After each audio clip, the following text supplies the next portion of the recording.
All right, hello everyone watching live. Got, as always, a thought-provoking and insightful discussion on the cards today. Here we are joined by psychologist Clare Mann. Very honoured for you to be joining us today, Claire. How are you doing? I'm good, thank you. Calling in from Australia as before. Yeah, absolutely. And we're going to be discussing quite a perplexing issue today. I say quite a perplexing issue. It's one of the things that almost keeps me awake at night. I think it's bizarre to both of us, isn't it, Claire? This idea of ex-vegans. You and I will both know many throughout the years. People in the comments section will know of a fair few ex-vegans as well. It is a very strange phenomenon we do see from time to time in the animal rights movement. It doesn't happen as often as, people make out. You see these wild stats about, 84% of people who go vegan quit veganism and stuff. And there's obviously a lot of flaws with those studies because it relies on self-identification, right? That includes people who just hop on it for the wrong reason. It's trendy, or, I eat fish once a week, whatever. But we're talking here about the small number of people in the actual animal rights movement, just to clarify, who then one day you just see eating a steak or some eggs or a pack of chicken wings or whatever it is. And then they just seem to have thrown all their ethics out the window or come up with another variety of reasons or excuses. We can get into that today. And Claire and I today, we're going to go over the psychology about what's going on in their minds, because this is just, I think, perplexing for both of us. But we're hoping Claire can provide some insight on that. Claire, why do you think I've chosen the Matrix thumbnail today for our discussion? I don't know if you've seen the thumbnail yet, but with the little Matrix sort of background, why do you think I've chosen that? Well, I haven't seen it, so you're going to have to explain it. Are we looking at a little duck sort of thing here? Or that's powered by StreamYard, so that's not that one. Yeah, not that thing. So if you look on the actual YouTube link, you don't need to look at this, but I'll just explain what it is. It's got a picture of me and you, and it says the psychology of ex-vegans. And then in the background, I've got all the little Matrix computer code, like reminiscent of the movie The Matrix. Do you know why I would have chosen that? Can you think why that is? Well, we are living in a matrix. There's no, with people, plugged into this sort of hive mind, as we call it, this collective that they're not really thinking at all. They're reactive, they're not present, they're not choosing and prepared to stand in the fire with their convictions. So imagine you've chosen it like that. It's almost people are plugged in, they're just going to go from woe to go and not think, basically. Can you hear me now? I think my I can. All right, good. So yeah, I mean, I guess that's part of it, and also it's just the idea that there seems to be the way I analogize ex-vegans is they're the people who they've learnt the truth, but then they choose to take the blue pill. So they take the red pill, they become awakened to the reality. And then for some reason they choose to take the blue pill and they just go back to sleep again. And they just kind of cut all this out. And there's a scene in The Matrix.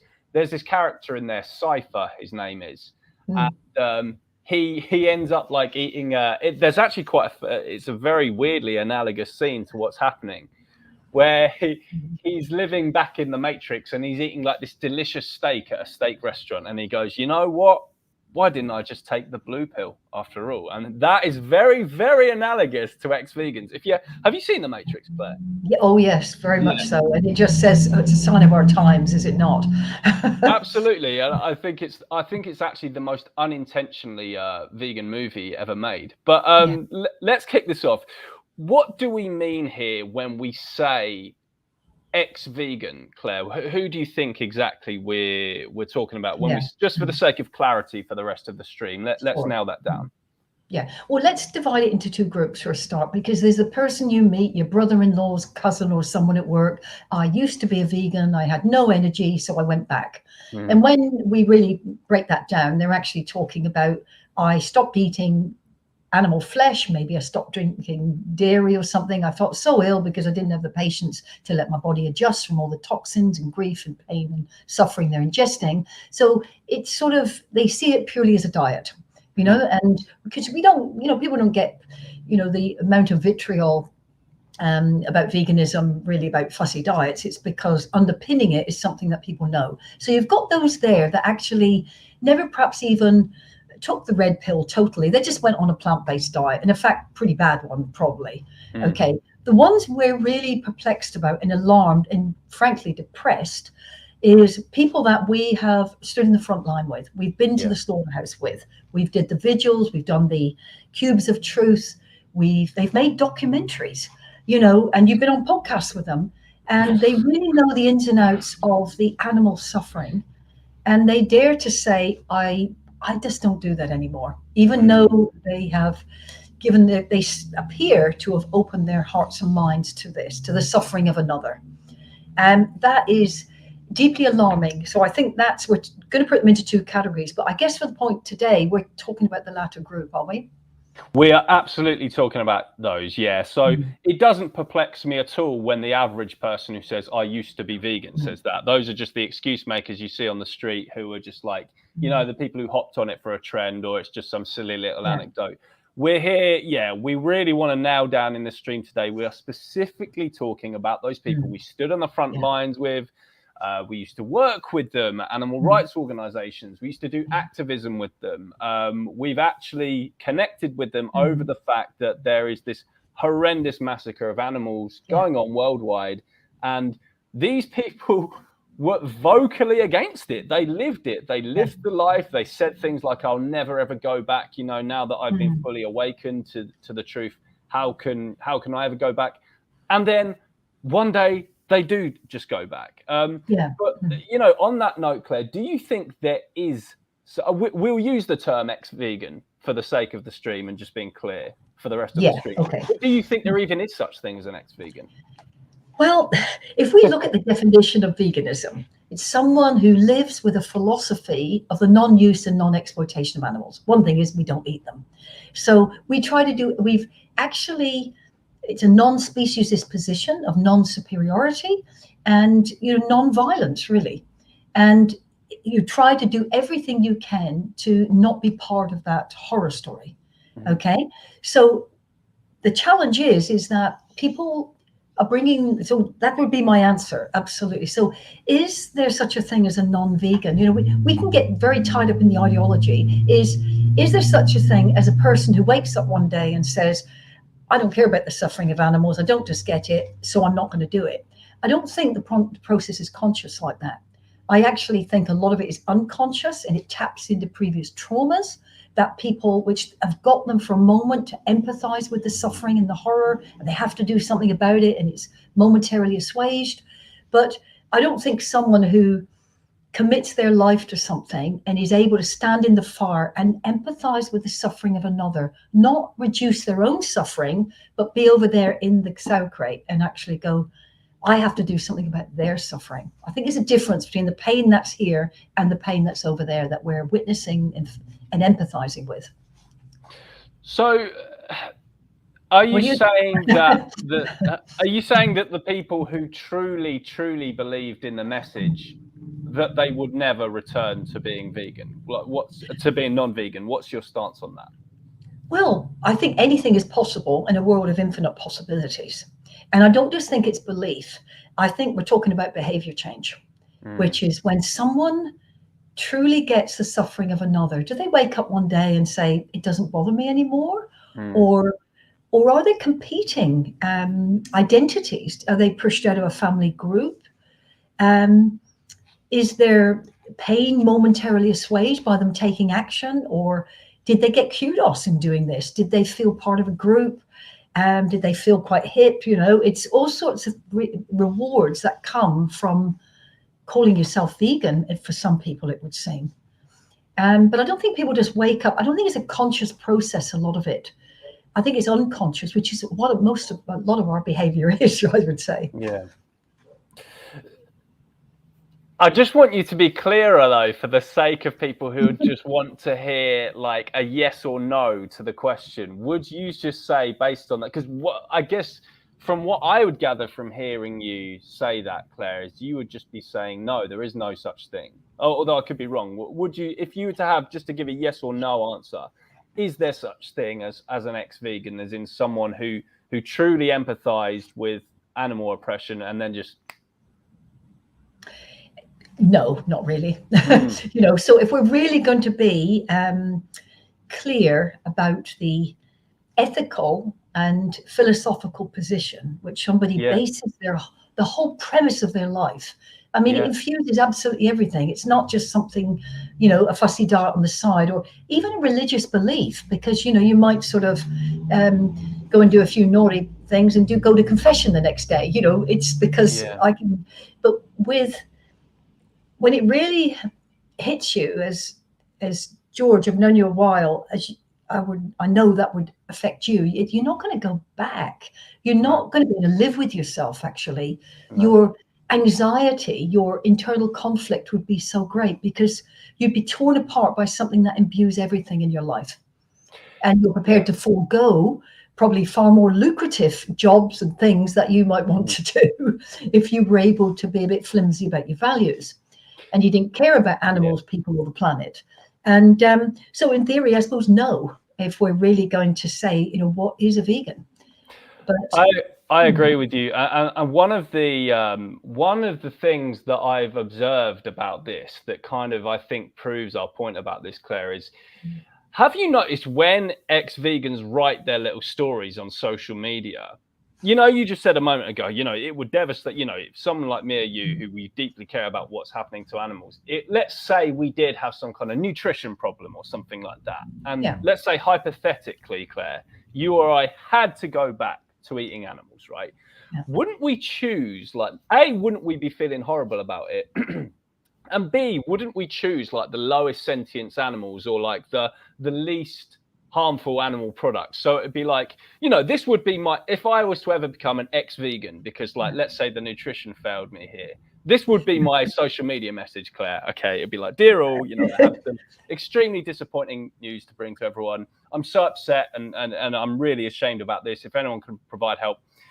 The vegan diet has failed me and I've had to return. I'm currently eating mussels and backyard eggs. I know it sucks. It's terrible. I feel awful about it. Can someone please help me? Right. But they don't do that, Claire. What they do, they write these like, I've returned to my ancestral diet and I'm eating I'm eating grass-fed steak.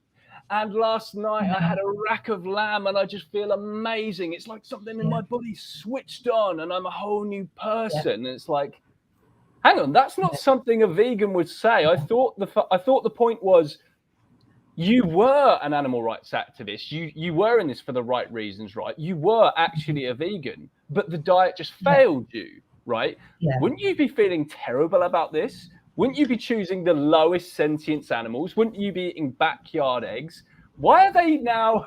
Do you not think that just exposes like a massive part of this whole thing? It does expose it. You're absolutely right. And it's showing a level of narcissism.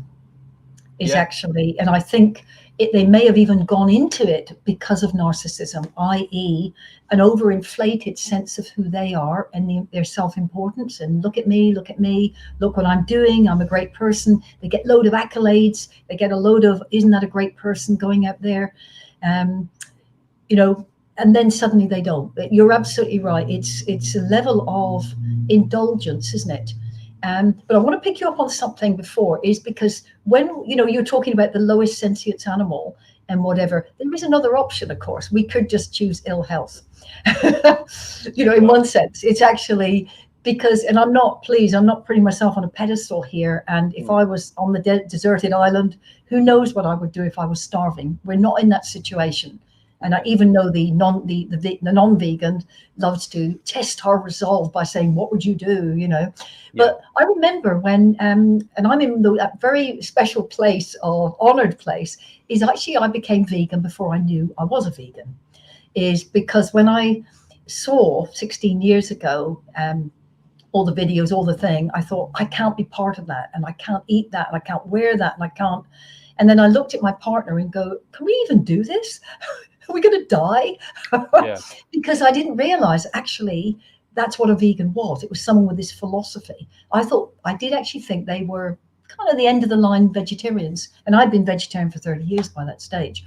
But it was like, I would rather live on French fries from the end of my life than actually live with the pain of what I experience if I was to put that into my mouth. Okay, but that doesn't make me in any way special or anything. But that was me, you could say, selfishly choosing that I do not want to feel the pain of what I was experiencing. And I honestly didn't think I could hurt that much with what I saw. And you probably felt the same, is that I thought, well, if I have to live on French fries for the rest of my life, so be it. But then, of course, you get that lovely hidden secret that not only is it a possible diet, but done well, it is the most healthful diet. Can you go more into the idea that it could just be a narcissism thing that many ex-vegans, quote unquote, and despite the fact that you and I both agree, by the way, that there is technically no such thing as an ex-vegan, we'll just use the term ex-vegan throughout the stream for the sake of clarity. But can you go more into the idea you have that it could have just been a narcissistic thing? What is narcissism, and how does this relate to people who get the wrong idea about going vegan? How does that work?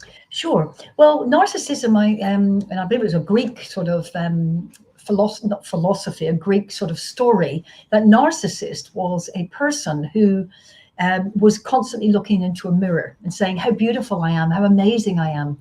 I'm beautiful, I'm gorgeous, I'm better than everybody else. Look at me, look at me, look at my, and just absolutely in love with themselves. So the term narcissism, and there's a lot of stuff out on this, is that sort of self-indulgent, I'm more important, look at me, aren't I an amazing person? Everybody should be interested. Everyone else is kind of inferior, really.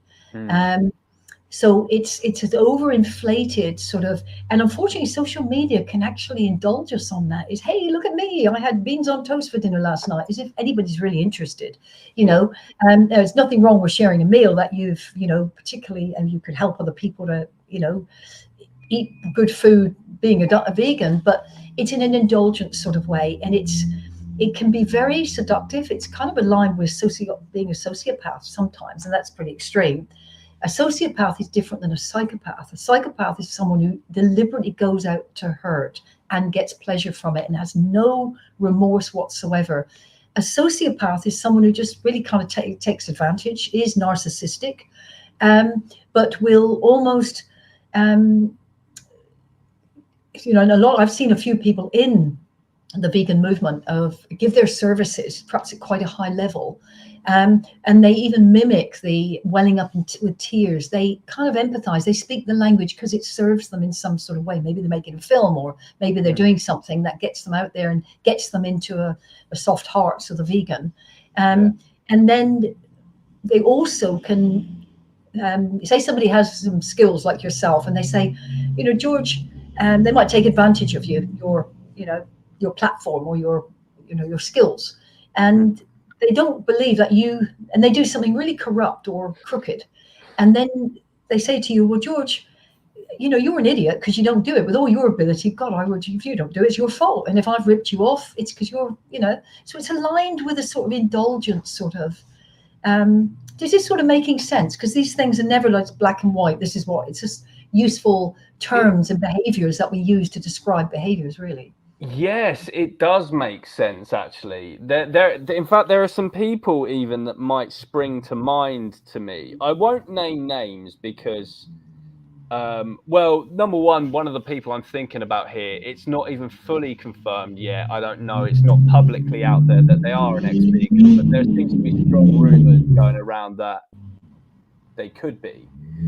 But the person I'm actually thinking of was the center of a documentary, actually, in the UK about animal rights and the animal liberation missions that he was performing. Wow. And it's quite strongly implied now that he's no longer vegan. He's kind of just disappeared off social media. And there does, from knowing people who know him personally, it does appear that he's no longer vegan. Now, this whole narcissism thing, because I'm sat there wondering, well, how on earth could so-and-so not be vegan anymore? I don't get that. That doesn't work.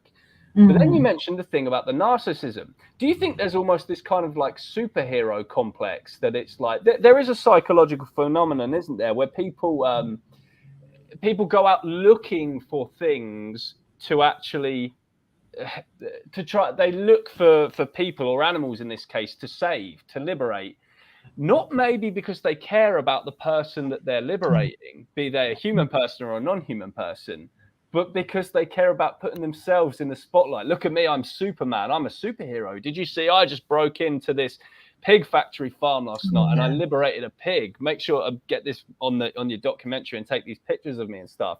But they're not actually genuinely caring about the oppression. So is that what's happening here in a lot of cases? I think it can be, and I think we've seen a lot of things like that. Is, the face next to the sauerkraut.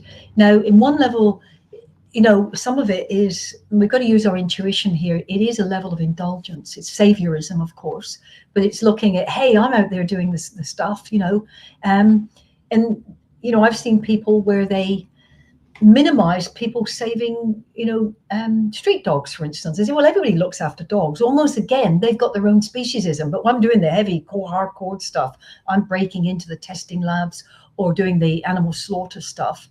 It's horrible that, these dear animals are being used to build someone's, kudos, really. It's horrible. And that's not everybody, of course. A lot of people just go, hey, look, I need you to sort of, see me sort of there. They see a person there, I guess. But, it's people, it's very distressing, isn't it, when they do that? Or I've always had a problem with people sort of doing the body beautiful, next to the sort of animal sauerkraut or something. Or, it's just like, we've got to be a little bit careful. Now, lovely thing is, if people are, they're showing that you can be healthy and fit and well and vibrant and sexy on a plant-based diet, no problem.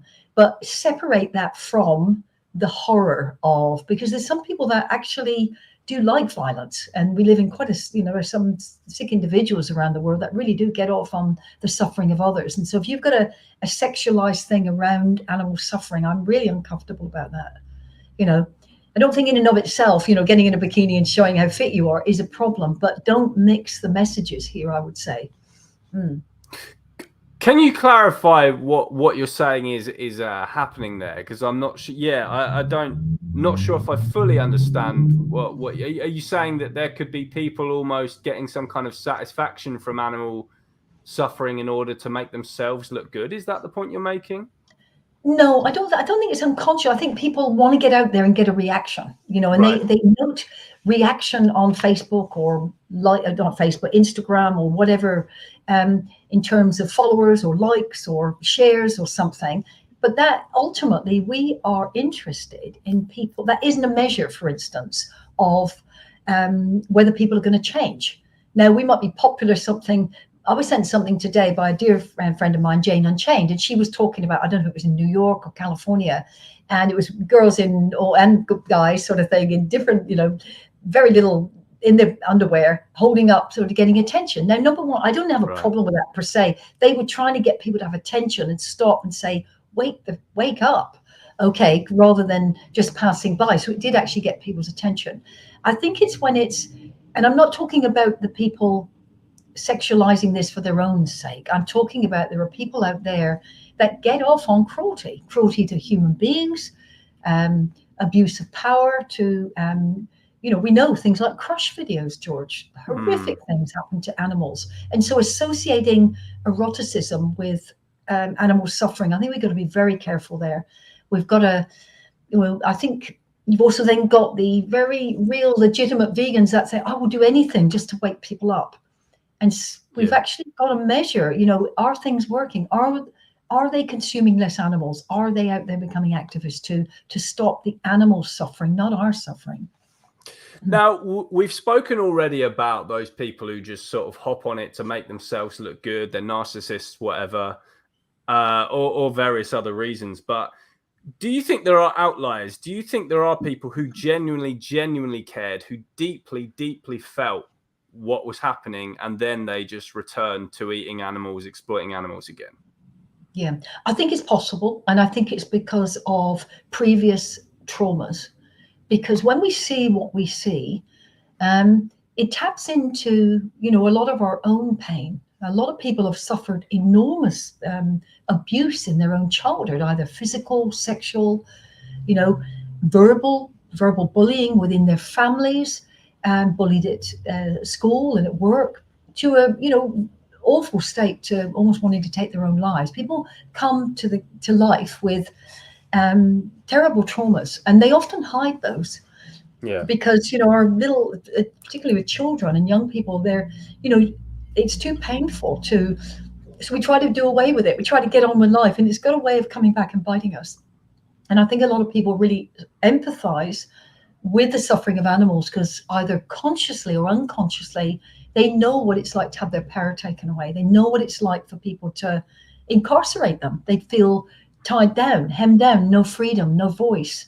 They feel at the mercy of others' violence.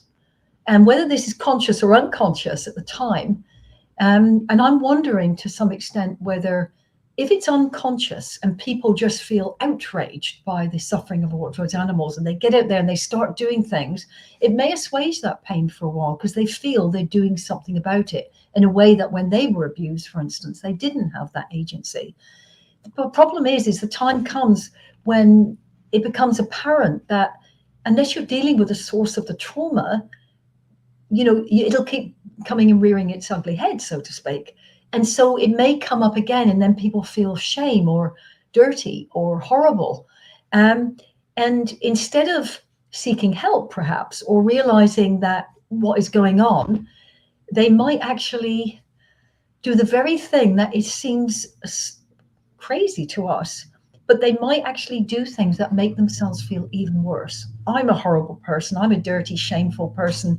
I might as well do the horrible thing, like eat animals, or, you know, I've seen people almost, they say, gratuitously go and do this stuff. And it's all operating at an unconscious level, at some level, trying to assuage this deep trauma in many ways. But again, that's only a part-time, a very temporary solution, a band-aid in many ways, because things come back and bite you. If we don't deal with the source of the pain, it keeps coming up. How would someone who's experienced trauma, and they deeply cared about the animals suffering, and they felt that trauma themselves, how would it help them to return to eating animal foods again? What is it that's going on there? How would it help them? What do you mean? Well, you mentioned a moment ago that there could be some people who you feel they return back to eating animals because they feel that they're a dirty person or something, and then that's almost a way of dealing with the trauma. How does that work?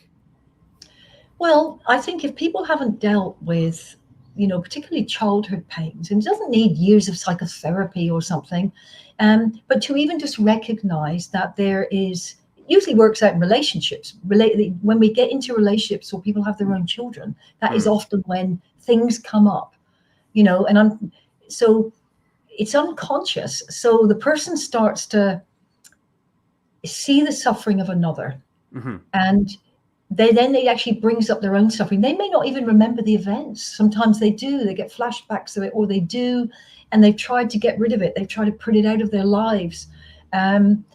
Something that happened on the way home from school, and the local garage keeper, you know, did some terrible things to them, you know, and swore them to secrecy, for instance. It all starts to come out. They don't know how to deal with that. And I'm not talking generally. Everyone's individual. This is the thing. But it is instead of sitting and going, what's going on? We've got to heal. We've got to make conscious what is unconscious. Okay. And if we're in a relationship and we keep having breakups, or we keep finding ourselves with a similar type of people, is that bad luck? Or is it what Freud said? And I'm not a Freudian, but people know Sigmund Freud. He said something very important. He said, we keep attracting a similar situation to get a different outcome. Now, that seems obvious, doesn't it? Is they, you know, they're not obvious consciously sort of doing it, but they keep attracting something. In other words, they wake up and they go, gosh, I always meet a guy or girl or whatever, that's an alcoholic. Then drinkers. God, I've met this brilliant person. They're teetotal. They're great. And then within 3 months, they start drinking. They lose their job, and they go, gosh, how many guys or girls do I have to meet like this? You know, I'll just get bad luck. And Freud would say is that who knows, the law of attraction really, and reciprocity, natural law, is actually we're trying to heal ourselves. And so similar circumstances come into our lives for us as an opportunity to clean it up. And unless we look back at the source of the pain, it will keep coming up. So people that have issues around money, for instance, gosh, they've got to, they go, gosh, I always get so far and then I lose my job or something. I get into debt again. And we could say they've got a scarcity mentality or whatever, but they may have actually come from the background where their parents told them money doesn't grow on trees. You have to do something dodgy to be rich or something, or they see rich as greedy and people that, take advantage. So unconsciously, they're setting up a scenario that don't have any money, because who wants to be associated with being a bad person? But it's unconscious. So if we go back to the messages they received, make it conscious, the person can then choose, how does that behavior serve me now? Is that helping me to do the things I want to do in life, for instance, in that example? And for the average ex-vegan who again was in the animal rights movement and then sort of turns back, how would you say to someone, let's just say someone just said to you as a psychologist, Claire, I don't get these people, like what is going on in their head? How in layman's terms would you just say what would be your comeback to that, a person just asking like, oh my God, my mate Joe, whatever, I can't believe him. We were at the animal rights march last month. He's been a vegan for 7 years. He's just started eating animals again. Claire, help me. What's going on in his head? I can't seem to get through to him about this. What would your response be to the average one like that? Well, in good psychological response, rather than me thinking I'm the font of all knowledge, which I am not, I would ask them a lot of questions, of course. I'd ask them about Joe. I'd ask them what they know. And if they said, help me out here, I don't understand it, is it possible? I'd say, well, I examine their views on, what do they see as vegan, and what, in the conversation we're kind of having now. And I say, well, look, there's many, many reasons why people seem to do things that are absolutely bizarre, and not just in veganism, in their lives, full stop. And so people are complex, and a lot of our behavior is unconscious. And a lot of people behave in ways and are able to compartmentalize pain. They're able to put that aside and somehow, live a different life almost. I'm not too sure how that happens, but some people are able to, we call it psychic defenses. They develop psychic defenses, which enable them to put it over there and get on with, and it's a very temporary measure though, because it comes back to bite us. And this is where so that's what I'd probably say. Is that a layperson's answer? I'm not sure. Tell us more about these psychic defenses. Like, why are they, why is it that they're choosing to bring up these psychic? So let's say Joe he's been fighting against animal oppression for 7 years now. He's done all the stuff. And suddenly he's good with these psychic defenses. So he can just compartmentalize this and he can just shove aside all the oppression that he's seen and just continue. Why is he choosing to do that? And how is he kind of managing to do that? Sure. Well, I don't think we choose our psychic defenses. They're unconscious again. And this is why we can talk to non-vegans and you can tell them what happens to animals. And we know, we cannot believe they go, oh yeah, but I get my meat from here or something, or God put them on the earth, and the whole laundry list of excuses. We don't know how that's possible. That's a psychic defense, because that basically means they're not bringing it into awareness where they feel it. They actually, they feel that in it's somehow over there. They're able to do that. And so people have psychic defenses about a lot of things, about what happens to them. They live in violent relationships, but they'll tell you that their partner loves them and cares for them, and they're the only one that makes a difference. And I'm not generalizing domestic violence, please, not at all. We're just coming up with some examples here. But these are defenses that it is almost not in awareness. They're able to logically talk about the horror story of taking babies from mother cows. It is so awful. Now, people may be aware that a new documentary's just come out. I don't know if you are, George, called The Sound of Freedom. Oh yes, it's from what I gather, it seemed to be irrationally causing controversy. I mean, it's like there seems to be the media seems to be upset about this movie that's about child trafficking and saying it's conspiracy theories or something like this. So, but, yeah, it's Q or QAnon or whatever. Right. You know, that's, it's probably Donald Trump or yeah, or even Putin. You know, I mean, they have to blame people blame someone else. But you know, I think this is it. And for those of people listening, it is actually a documentary that was actually they had the distribution rights. I don't know if you know, George. With 20th or 21st Century Fox or whatever, 3 years ago. They've been battling for 3 years to get it back because when Walt Disney took over or took a major share in that company, they said they didn't want to go along with it. And what it is, it's there is no doubt that in controversial evidence that there is a huge amount of child trafficking and pedophilia, basically, which is at phenomenal levels. Okay, now the reason I'm bringing it up for a reason, because the parallel with what is happening to baby animals in the animal kingdom is right. It's so obvious to me, and it's something I'm going to be speaking out with on very suddenly.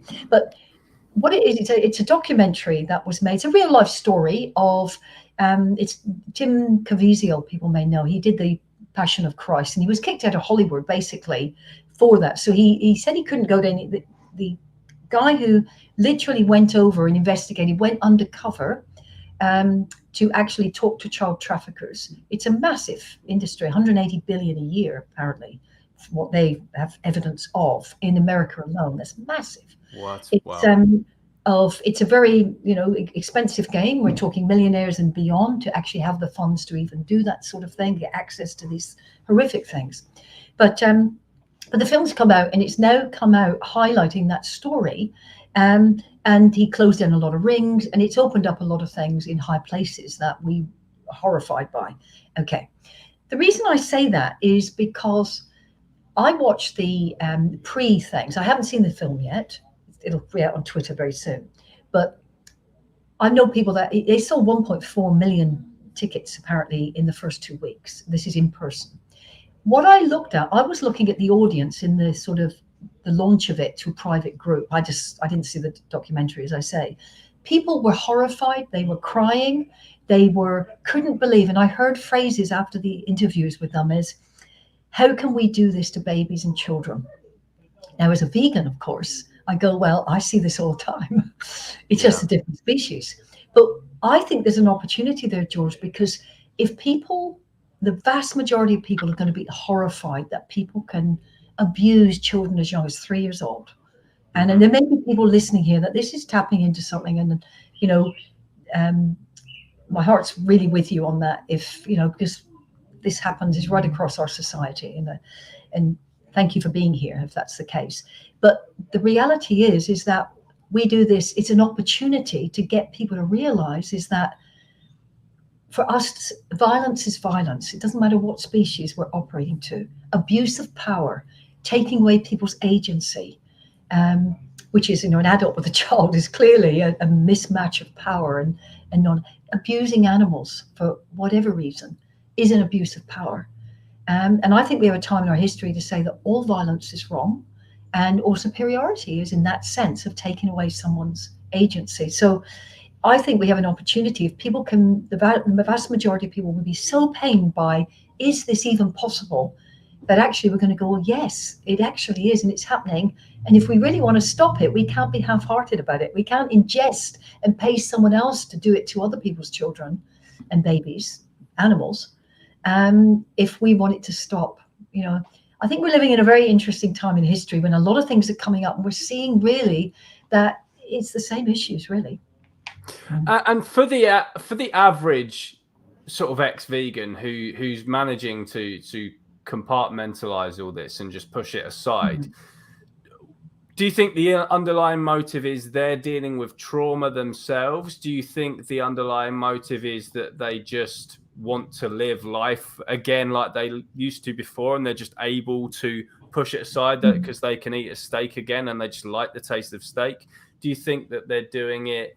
Do you think it could be as acts of like revenge against certain people, like they've fallen out with someone in the animal rights movement, or like a girl they really liked rejected them or something like that. Like what are the kind of reasons that could come up, or excuses should we say, that's making them just able to compartmentalize this and just push it aside? Well, all the above of what you've actually said, I would suggest. And I think there was something you said, and I just had a thought, and it's left me at the moment. But there's something about, oh gosh, I always want you to say that again, George. There's all sorts of reasons. It's when we talk about compartmentalizing, it's when people aren't mindful, they're not solving their problem here. So it may well be is, I just want to go back to normal. I just want to, I've taken a red tablet, and now I'm gobbling down a whole bottle of blue. Right. Because you can't assuage that amount of knowing, only temporarily. And so it's an attempt, and I think it would probably come out in other things. You can't just merrily go back being naive and not knowing. From a, to use a religious Bible analogy, you've come out the Garden of Eden. You can't unknow. I've heard so many vegans, I'm sure you have, George. I wish I didn't know what I know. My life's been ruined. I can't, I don't even want to go out for tea and cakes with my girlfriends because they have scones and cream. I can't buy a nice silk blouse or something. So I can't even have fun with them. Everything becomes a debate. My life's, and then they invariably, the vegan says, but I'd rather know, because if not, I'm culpable in this. I'm part of this. Yeah. And so, I can understand the desire to just, gosh, how on earth did I, number one, I wish it didn't exist, if people would say, but I wish I didn't know in many ways, because it's broken up my relationships, my friendships. I don't find the joy in the things I used to, because of what we call this burden of knowing. And so you can understand someone might want to do that, but we can't just turn the light off. Once you've come out of that, you have to distort your understanding. You have to section off a whole part of you, which means it usually develops into neurotic behavior or addictions. This is a fascinating response. Yeah, no, thanks for that insight, Claire. So that scene from The Matrix, which I kind of based the thumbnail on for this video. So let me just go over that scene again. So one of the antagonists, I guess, in the movie is Cypher, who originally chose to take the red pill and learn the uncomfortable truth. But he hates his life so much now that he's learned the uncomfortable truth and is being on the side of justice, that he says, why didn't I just take the blue pill? And he ends up just joining the bad guys. Yeah. This is genuinely happening then to many, so quote unquote ex-vegans. They take on what you call the burden of knowing. That's a very interesting phrase. And it's like the many things that just come up in our life as vegans that do kind of suck. And just the whole, it's the realization that you live in such a messed up world, such a screwed up system. And these people are specifically choosing to say, in order so that I can even cope, because I want to live in my fairy tale again, I'm going to choose to take the blue pill again. I'm going to choose to go back to murdering animals just so I can be back with part of the Matrix. Is there any more insight on that you can give? Because this seems to me maybe the most insightful point of the stream so far. I love this. Well, that's for some people. We're hypothesizing, really. We're sort of saying, is this possible? But I think it is possible in many ways. So they want to go back, and you see people. I've seen a post before that says, hey, look, if I'm going to take part in this, at least I'll take responsibility. I'm not such a bad person after all, George, honest. So I will go and catch my own fish. And we're meant to pat them on the back and go, yeah, good for you. At least you're taking responsibility rather than buying the shrink wrapped piece of, fish person. And so there's an attempt to say, I'm doing these animals skip around the field, the farmers sing to them, but I feel good because they got a good life. It's that justification. So you do get a little bit of that. And I think it comes down to that thing of, I'm not such a bad person, really. It's very easy for us to judge people, to say, how is it possible? They must be a dreadful person. They must be a psychopath or something. Yeah. And I do think there are psychopaths out there and sociopaths. But the majority of people are, some people are indulgent, and they've done it for a while and it no longer works, so they don't get the kudos. Maybe you've got other people that are so traumatized by what they've seen, they're so numb to what's happening, and they certainly turn against humans in other forms. So they become the oppressor in another way. They do something with that, and they move away from this completely. And it's very hard for us to understand. Which is so important, why we actually resource ourselves and we deal with stuff that comes up. We be present, we make time to keep investing in ourselves so that we can be here for the long haul, to bring about the change that, is going to benefit certainly the animals, but ourselves as well. Now, I'm interested now about whether there is the presence of actual sociopaths and psychopaths in the animal rights movement. And if so, are there any other sort of, negative personality traits, personality disorders that you think are actually more common in the animal rights movement than we would actually like to believe? Well, perhaps it's like any movement. To a large extent, you find this in environmental movements as well, and I think there are some powers in this world that actually use that enormously to sweep people up with very catchy marketing phrases, excuse me, to get people to come on board for their own agendas. That's a whole new level of dystopia. Excuse me. Sorry. But I think all these things are possible. I think there's a lot of kudos often. You see what happens to animals. The average person is horrified by it. That's why they say, hey, don't tell me, don't show me. The ones that are indifferent and don't care, they're the ones we, need to be more worried about. Then they might feel that pain and feel they want to do something about it. And there's great kudos there. We're so happy when activists come on board. We feel we found our own tribe. And then they get lots of followers or something. There can be, I imagine, for some people that there's ego involved, basically. And people like that, they feel purpose in their lives.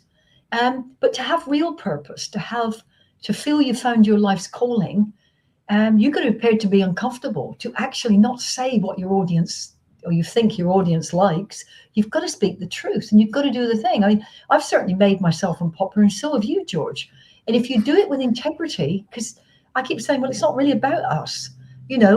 It is in the sense we're living our lives and doing the work we do, and we get rewards from it because it aligns with what we feel we're doing something important in the world, making a difference. But when people do it, when you truly find your calling and you want to do it for another, things like competition don't come into it. People compete with each other. They downplay other vegan contributions. They, attack the welfareists as if, one way to actually get people to change, wouldn't we all be doing it? We're all the vegan is abolitionist at heart. They have to be. You can't be making bigger cages here. But the path to do it is varied.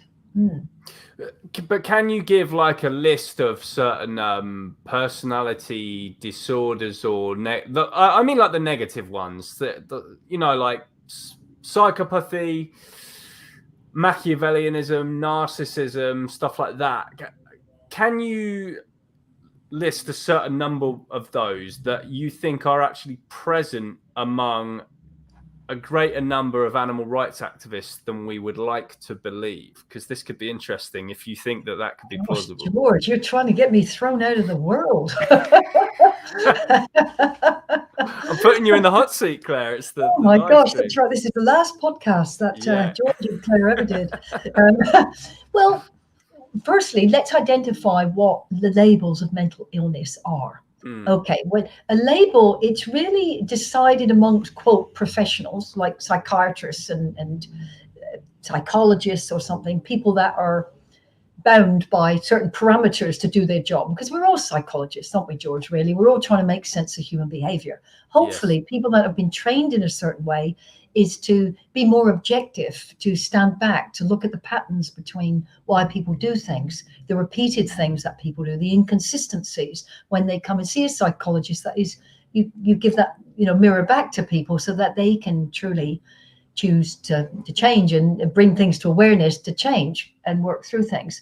So labels are often given for a category of observable behaviors, actions, attitudes that make it easier to identify, and therefore through research or experience apply certain interventions to get the person unstuck. So that's what we're really talking about. As to whether mental illness exists as a thing is a whole new debate. I do not doubt for a moment that suffering exists. Of course it does. But another thing is, who wouldn't be driven slightly mad, be depressed, anxious, and suicidal at the madness of our speciesism? And I've written an article on that one. It's on my website. So that doesn't make us ill. That makes us human. Okay. So to have labels can be valuable to identify certain consistencies in behavior. And I think where they're ego driven or they're narcissistic, i.e. the person's putting themselves, it's egoistic in many ways. It's about themselves, or it's to usurp power over other people, as to why that happened is another thing. Maybe their power was taken away. And this is the whole thing about healing, is whatever is happening into our lives, if it's dysfunctional or it's abusive of other people or whatever, to some extent, we've got to ask, how is that a part of my life? What is my part in creating this? And often people, you say usurp power over other people, seek out positions of power because they've become powerless themselves. If they can recognize that and realize that their salvation is not to be in doing more of the same, that's where we get healing. That's where we get, excuse my language, shit turned into compost. Yeah. But have you noticed like any kind of presence of, say, like psychopaths and sociopaths in the animal rights movement? Because I think I have. I think I have. I mean, I guess it's come as quite a shock to me, because when you go vegan, you assume all the other vegans are just like really good people and so on. You join the animal rights movement, you think, wow, I'm among some of the nicest, greatest people in the world. But I have actually met a fair few people over my time in the animal rights movement, and I actually think, damn, some of the shittiest people that I've ever actually met can be vegans and animal rights activists. Have you noticed this yourself, is all I'm saying? Do you think like the presence of stuff like psychopaths, narcissists, Machiavellians, sociopaths, do you think that they have a low presence in the animal rights movement, or do you think there's a higher number of them that we would like to believe? Well, that's an interesting question, isn't it? Because, if they're in society, every little small population is a representation of the bigger one. So they certainly would exist as they would exist everywhere, I guess. And I think it is so, and they can take advantage of people that feel soft-hearted and pained by the horror of what we come to know. And I think people can take advantage of that without a doubt. Well, the reason I ask this is because if this is the case, that actually in the animal rights movement, literal psychopaths and sociopaths and narcissists and Machiavellians and God knows what walk among us, then it's not going to be so surprising, is it, that there will be animal rights activists who return to murdering animals, because there could be a link here. Do you think that there is a link between ex-vegans and certain of those traits? Or do you think someone who's just like, do you think the average ex-vegan who was, in it for the animals, do you think they do have one of those, dark triad traits or so on? Or do you just think, no, they actually most often might not have those traits, and it's just common, among, people who aren't psychopaths and sociopaths and so on? Yeah. I know you want to pin me down, but I'm going to say possibly. All these things are possible without a doubt. It's like, people come to veganism with all the normal problems of life. relationship problems, identity problems, money worries, self-esteem, trauma. And then we throw Vestopia on the top, basically. And then that becomes one's life. And so to a large extent, a lot of pain is actually put through that. And then we get respite by the fact we found our tribe. We feel we can do something. We want to speak out about it. How is this possible? Because the rage and pain we feel in other areas is often like, oh my God, I've now had it reflected back, that people want to, and they put it all out there, sort of thing. There's going to be that, of course there is. I always think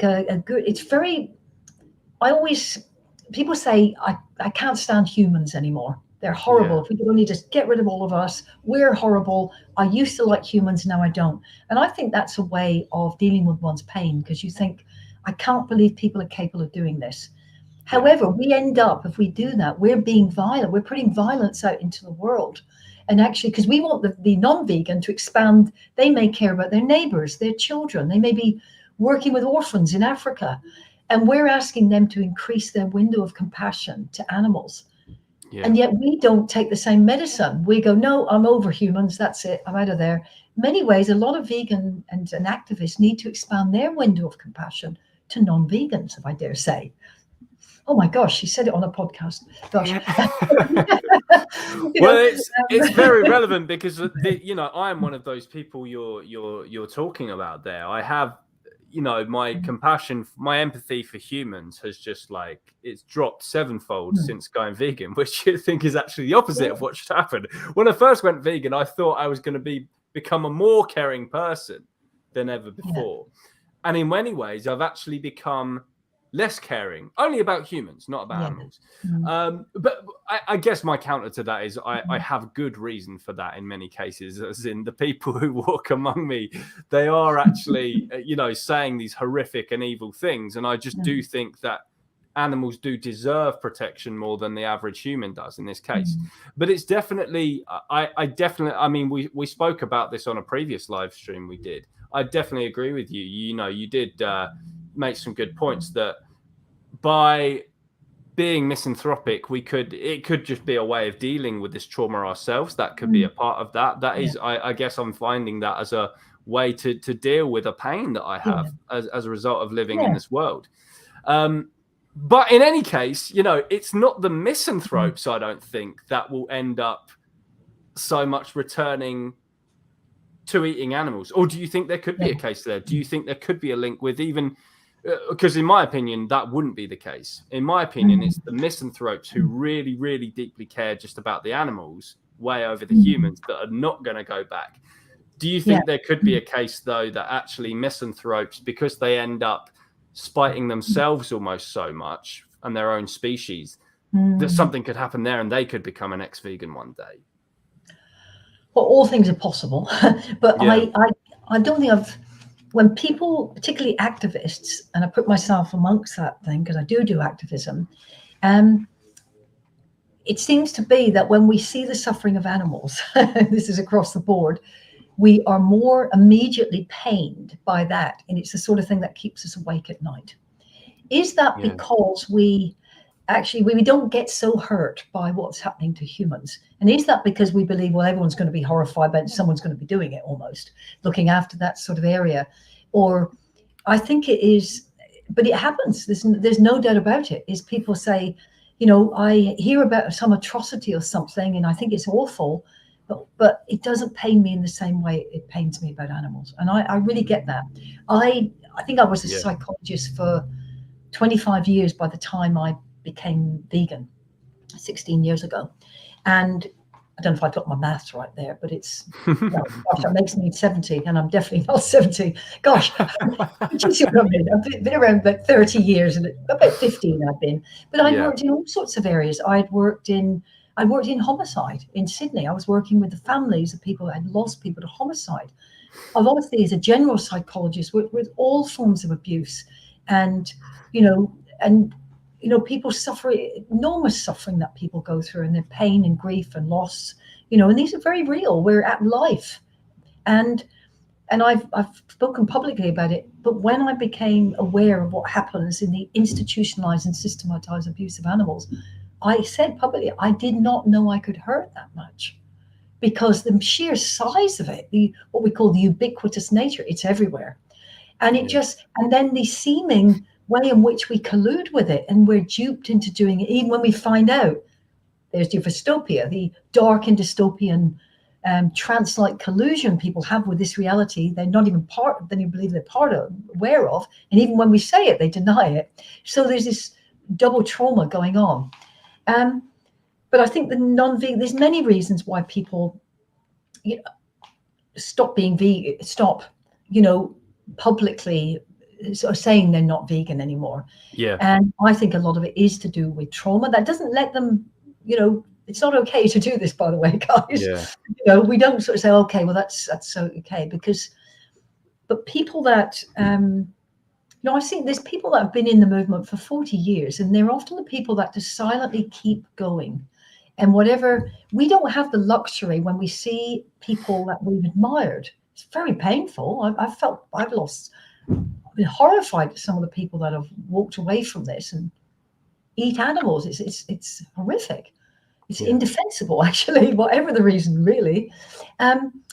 It's very, but we don't have that luxury to say, oh, the movement's so bad, I don't trust people, I've got to leave the movement. We've got to say, no, how can I continue to be of agency for animals and also see the fallibility of human beings?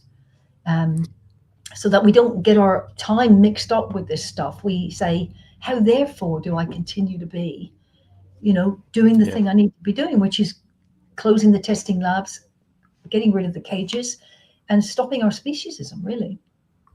I've got a question here from one of my Patreon team, Tom J. He says, would you agree that if your sole reason for going vegan is health or the environment, you are less likely to remain vegan than if you were to make a genuine connection to the animals? I can answer this very simply, but I'll let you go first, Claire. Yeah, I know we're going to be on the thing. Absolutely. And, it's interesting when people say, oh, I've gone vegan for my health. It's like, because it's really, they're just talking about the diet. It's always the diet. It comes back to, or the environment. I'm concerned about the future of my children or myself selfishly. And I say this with kindness, is therefore I'm going to stop doing X, Y, Z because humans or me will suffer. Whereas veganism is, really, people become vegan, I think, when they empathize with the suffering of the animal over there, and they will put aside what they'll have the ridicule and shame and laughing at and loss of friends, because actually that is small relative to the suffering of what they see is going on in that abuse of animals. So, what do you think, George? My very simple answer, Tom, is, well, those people aren't vegan. That they haven't they've completely misunderstood what it is to be vegan, and they're using the label incorrectly. Veganism is about no longer seeing animals as slaves, as resources for humans. If someone just says they're vegan for health or the environment, they're just plant-based, and there's no strong moral thing binding them to continuing to live that lifestyle anymore. So those people are just going to go back like that more often than not. That's right. Another question I've got for you here, Claire. Have you ever dealt with someone professionally who was like grappling with their veganism? Like, you see a lot of vegans as a psychologist, a vegan psychologist, and I'm wondering if you've ever actually had someone speak to you who was saying to you, like, Claire, I'm considering returning to eating animals, and if so, if that ever happened, what were the reasons they gave? That's interesting, really interesting. I don't think I've ever been asked that question, and I'm racking my brains in many ways. I don't think I've actually had someone, because they probably would know enough about me publicly to I'm not going to make their life easy, probably, because I don't think that would be the answer for them, and I would be a professional in that situation. And but I don't think I've actually had that. I'm thinking of going back to eat animals. What I do have is people that go, is it okay for me to wear leather boots if I get it from a secondhand shop? Handbag or whatever. Is it okay if, and I have vegans that do grapple with, well, I'm at the work office and they haven't finished. there, and this is, I'm just thinking of two people that have come to mind, and there's food left over. It's going to go in the bin, so I might as well eat it. Yeah. And and they struggle with that. Is that okay? Or they actually are struggling financially, and then they're working in a restaurant or something, and they're going to see that food thrown away. What do they do? And this is the challenge, isn't it? And really work hard at not judging people. And I say to people, the reality is it doesn't matter if it's free. It's like the woman saying, look, I've got lots of healthy eggs in my body. I'm not using them, so you might as well use them. It's we're ignoring the sacredness of life, that actually if we partake of these things, we are saying how we want it to be. And actually, so it's not just I can understand it though, that sort of thing people might grapple with, George. But I would say to people is, everything we do is energy as well. We are contributing to a world that says it's okay. Because if someone comes along and says, well, Granny's died, she's only going to be buried in the ground, why don't we eat her too? We go, oh my gosh, don't you have some respect for my granny? Well, I think we should have equal respect for other people's families. And each of those animals, each of those chickens, those fish, those prawns are individual universes. How dare we play God and think that, we might as well, because we go down that path, where, well, there is some talk about eating humans after they've died, isn't there? But, we're going into quite a dark time in our history, I think. But it's the sacredness of life, isn't it? And actually the respect, we play God with, wanting to feel that we're superior in many ways. But whatever we do is contributing to this thing called how we want it to be in many ways. Yeah, and I guess another question I wanted to ask is, what are some, let's talk about lies. What are some common lies that ex-vegans use that you feel, and how do we know that they are lying? Oh, sort of lies. Oh my gosh. But ex-vegans is, well, there's justifications, I suppose, that might come out in a lie, is actually, what lies? I mean, you've put it on the table, George. Come on, what do you think? Give me one. Give me a clue. Yeah, so I think one lie would probably be about nutrition. I do think a lot of I think it's very, very easy to tackle any nutrient issue that you can come across as a vegan.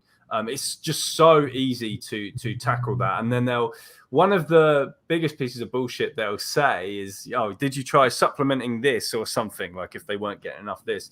And they'll say something like, oh yeah, but supplements don't work for me, which I just think is nonsense, because the animals that they're eating, that they're now saying is giving them that nutrition, they're often supplemented with that anyway, so they're getting it through a supplement.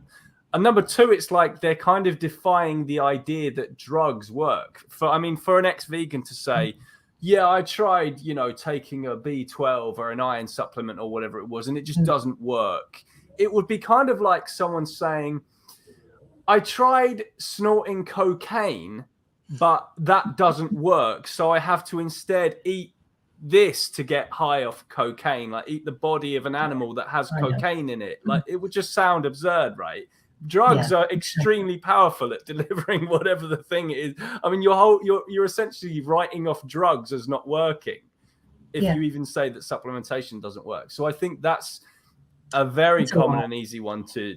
Yeah, so it's a justification, isn't it? But it's also a lie.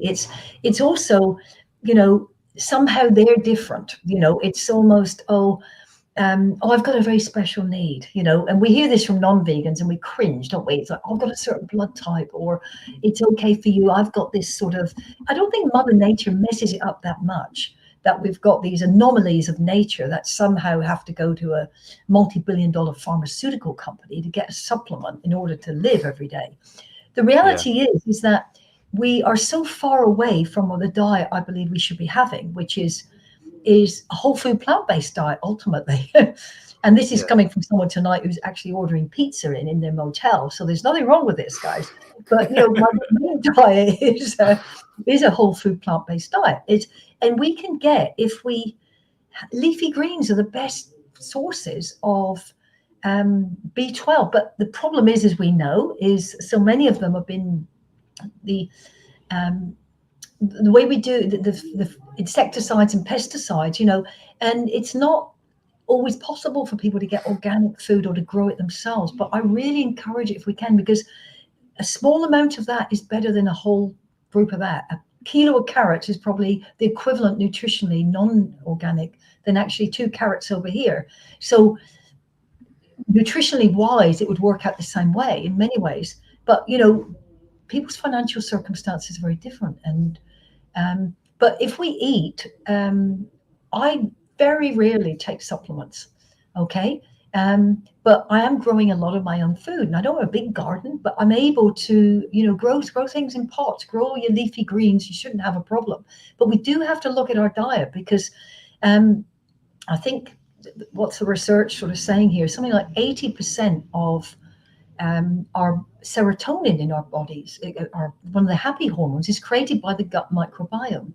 And so there's no, we could talk about health all night, but hands down, there is overwhelming scientific and anecdotal evidence that actually a well-balanced whole food plant-based diet is the most healthful you can have. And an animal-based diet is the contributor of the 6 major causes of illness in our society: the diabetes, the heart disease, whatever. So the lies that we hear by the ex-vegans, so to speak, somehow I'm different. It's actually, you know, it's almost like, you know, someone has a young child and they start walking. We don't, and the child trips over. We don't say, oh, don't bother learning to walk. We keep encouraging them. And yet, as adults, we give up so easily. Oh, I tried being vegan for 2 weeks and it didn't work, so I gave up. When did we stop being curious and finding solutions to, and saying, if someone else can do this within reason, so can I? What did they actually do? We live in a world of quick fixes as well, George. So there's one of the excuses. Yep, the dietary thing is definitely one of them. What other ones have you come across? I've also heard ones like how they had some kind of event in their life, like a divorce or something like that, and it helped them to deal with it in some way. Though that maybe doesn't come under the category of a lie. That just comes under more of like a lame excuse.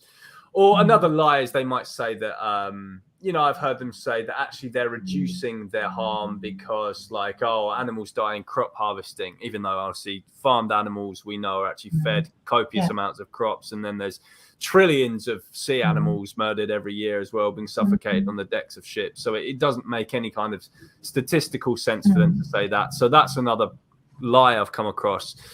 I think, if we're talking about lies, I think the nutrition one just tends to be the main one. I think the other non-vegans, they almost just seem to be ex-vegans. Some of them almost just seem to be boastful about it, or they just don't care, or they just kind of like disappear off social media and you just kind of never see them again. Right. And it's just like they literally no longer. Well, we don't know with some of them. Some of them just disappear, don't they? You just see a photo of them on social media with a steak on their plate or something, and then you comment, you know, hey, Sophie, whatever their name was, like, what the fuck? Why are you doing this? And then they could just block everyone and just kind of disappear, and you don't even know, like, they don't say anything. So those people are a mystery. So there is that, but there's the relationship thing as well, I think, is another one. Is, you know, we want to have relationships in whatever color and form that might be, but people, and then someone meets a non-vegan, that can be a very big excuse, because they go, I've been single for so long and I've met this person that's really great in all these sort of ways, and they're kind of vegetarian, they eat a little bit of this, and there's that, you know, competing needs in many ways. Very easy to judge someone and go, no, you should do without love for the rest of your life, and companionship and journeying with someone. You know, I don't know how, and I know people do. If my partner suddenly woke up one day and said they were non-vegan, I couldn't be with them. And largely because I wouldn't know who on earth they were.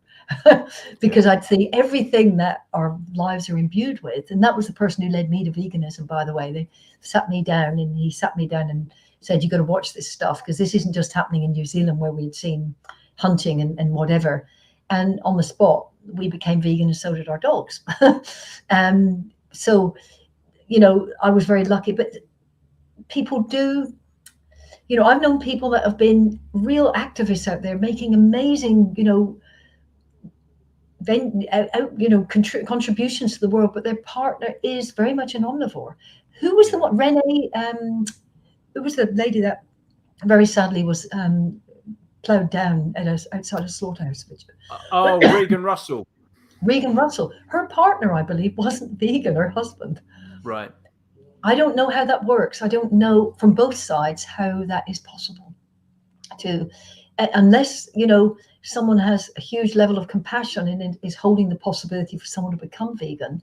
They'd be a better person than I am. I don't know how you would live that closely with someone who, because it happens all the time. You're out in the car and your eye goes to the left and you see a sheep in the field with something happening. You have to stop and go back and look. And, I don't know how it is for someone that might even sit down to eat that animal at night.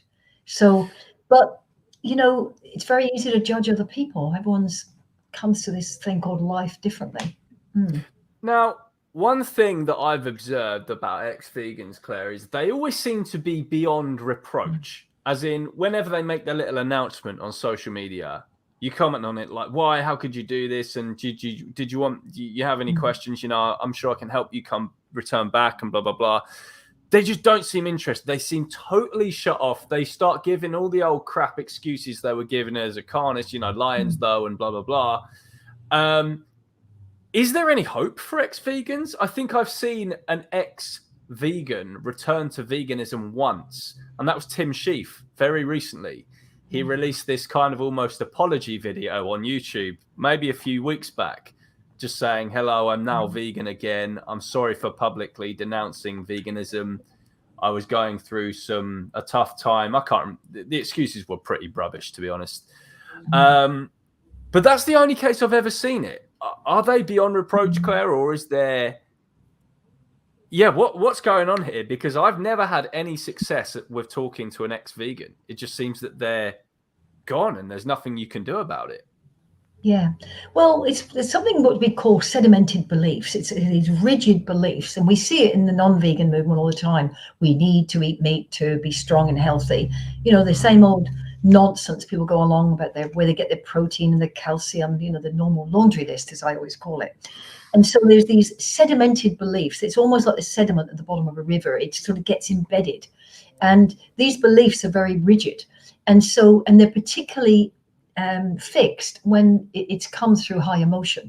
So that's why when one becomes aware and it really hits your heart and it goes down from the logic into your heart, you become vegan. It's an ethical, moral stance. You can't live like that. You can't be part of this. You're forever changed. And but there's a huge emotional component. That's why there has to be an emotional connection with the suffering with the animal. It's because it's not about us, so to speak. It's in true veganism, I'm going to call it, but I think if someone has, for what traumatic reason, whether that's an unconscious trauma that's come back to bite them, and it's come into awareness through the work they're doing with animals and seeing more suffering, and they want to push that away, or they are just about to lose their whole... Well, let's take an example. Someone becomes vegan. They really get affected by the suffering of animals. But they have certain abuses in their life. We're hypothesizing, I'm just saying, what if? They become aware of this. They go out there and they start speaking out for animals. And then stuff comes up from their own childhood about their own incarceration or taking away of power or taking away of their own children, it may well be. Some people have lost children in their teens. They were forced by family or whatever. They might have buried that away, compartmentalized that to psychic defenses. And then suddenly it comes back, and they're trying to deal with that in many ways. But now we're asking them, hey, look, on top of that, having to deal with all that stuff, your family's breaking up because you're vegan, because you won't eat what they do. You don't go to Thanksgiving. You don't go to Christmas anymore. You're this difficult person. And they're at the juncture of having to make a lot of decisions about the whole basis on which their life is based. It's not just about this single issue, situation. And so I wonder, in many ways, is people justify it. They distort their reality to justify the behavior that is now out of alignment with the values they held and which are now being distorted. I think it's a short-term solution, though, George, I have to say, because when we ultimately know that it is wrong and it feels wrong to cause unnecessary pain, which is what we're doing. How can it ever be right for, you know, we may not lose our partner, we may not lose our family. Why they say, well, great, you're back in the fold and you're normal again. But we probably end up despising them because they've caused that disconnect. Our eyes have been opened. So there's a lot of struggle. Some people are perhaps, you know, without remorse. Other people struggle enormously and become terribly depressed because they depress all this stuff going on and not working through it to stand in the fire and live with conviction about who they want to be.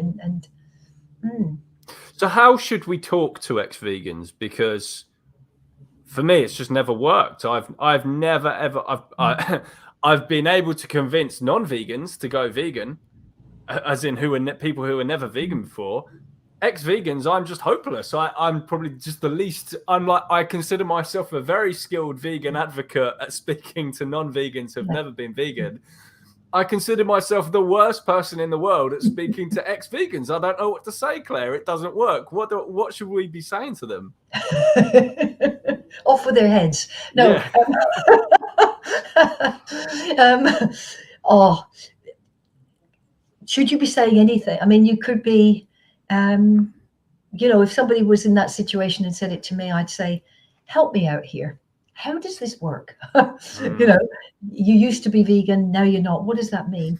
And they would give you all sorts of reasons and go, but firstly, could we just kind of define? Because when you get people things to come out of their mouth, they have to create an image in many ways. So if you say to them, so let me just get it right, are we talking about the same thing? When you say you're no longer vegan, what do you understand by vegan? That this thing that you're no longer? They're probably not going to say it's someone that was deeply pained by the suffering of animals. I looked inside the slaughterhouse, I was horrified, and now I don't feel like that. They're going to distort that. There was a time when I felt that I could make a difference to animals, that, you know, it was possible to have a vegan world. They'll probably generalize it. Okay, they won't be talking about the individual suffering of, but you get them to conjure up that image of the suffering and then go, so now you say that doesn't bother. How does that work? You know, how does that work? Remember, I'm not asking why. When we ask people, why are you no longer vegan? If you ask the question why, you get reason and justification. You get the sedimented belief, I'm going to push back at George because he's making me feel uncomfortable and I'm going to win a logical battle here. Okay? When we ask how, what is it specifically that caused you to make this shift in your life? They have to come up with information. And the more you get them to stand in that fire and actually talk about it, ultimately you want them to say, no, a vegan is someone who is pained by the suffering of all animals, that they do anything they can not to do it. And then they have to go, well, and now I'm deciding not to do it anymore. That's going to make them feel uncomfortable, and rightly so. And actually say to them, so I don't know how you're going to live with that. I don't know how you're going to justify this disconnect, you know. And I'll tell you what, I'll tell you another great advantage of asking how rather than why to ex-vegans is because you mentioned a moment ago, they start having to come up with information that can give us vegans the answers we're looking for as to why this is happening. I mean, you and I have just had to do a whole stream about this because we're trying to figure out, Claire, what is going on here? What is going on in the mind of an ex-vegan? Maybe ex-vegans hold the key to what's happening here, because so far they've been very bad at telling us, right? It's been crap. They just say their usual crap excuses. They'll just say lies about nutrition and stuff. And we don't really know what's going on there. We've discussed some great theories during this stream and it's been very interesting, but we need to we really need to nail down exactly what it is that's gone in on their head. So we have a definitive answers to what's happening here so that we can figure out a solution to this problem. Now, if we start speaking to ex-vegans in a different way than we've ever spoken to before, who knows better than an ex-vegan about why you're no longer vegan? No one. Ex-vegans know this. So if we can extract the information from them in that way, even if we're not hopeful that that person will ever go back, just as an intelligence gathering exercise, like with the Vegan Secret Service or something, if we can ask how to these people, that can give us some more insight, can't it? Well, It can do, George, but we've got to ask the question, why are we spending our energy on this? I.e., is it our own little bit of narcissism? Is our own little bit of ego that actually thinks, how is it possible? I'm going to be the one who makes the difference here, if we're not careful. So the question is we've all got to play our part at creating this vegan world. Okay. And we've got to ask, how is that time best spent? We've constantly got to ask ourselves that. How can I make a difference for animals? And a rising tide raises all boats. So sometimes we are so pained by what we want to know. We want to do everything. We want to get out there and shout at the world, and it might make us feel better momentarily, but is it making a difference for the animal in the cage is the question. That must always be our yardstick, our criteria of success. If not, our ego's involved. So, but it is a confusion, isn't it? And we've just we have there's limited budgets here. There's time, energy, and money. Okay, we always raise money for fundraising things. There's philanthropists out there that want to give a lot of money to actually changing the world. We know this. They are there. But there's energy and time. How are we best going to contribute to this thing called a vegan world? A world where, animals are not exploited. And, human animals as well as non. How do we play our part? But how do we stop this horror story that has been going on, which is the unimaginable suffering of these animals, and bring it into the awareness of people so they make better choices? Because there will never be any peace on this planet or liberation or freedom when we're taking the peace, liberation, and freedom away from non-human animals. So that would be my question there. So if you want to start up the vegan secret service, you can do, George. Of course, but also we're mystified, aren't we? It also hurts us. There aren't enough activists out there. And when an activist or someone who's made a documentary, and I can't remember his name, he had a double-barreled name, and came out publicly and said, I'm no longer vegan, I started to doubt myself. Did I know this person? We start to do that. But that the person could be a sociopath and has actually duped us into believing certain things, and they acted out certain things for all sorts of reasons. Or it could be that they're reliving traumas and they've gone to the dark side, so to speak. What's the name of that documentary, Claire? I'm not sure I've heard about this. Oh, well, it was actually the one that was it was on Sydney activism, actually. And I remember I don't know if I'm in it, I might have seen it, but but I can't think that this is quite horrifying and upsetting, of course, when we come across that. And people get rightfully depressed. You think, gosh, I believed in that person. But please don't be put off by this, because we are the ones we've been waiting for. We actually are the ones that we're on the other side of the cage.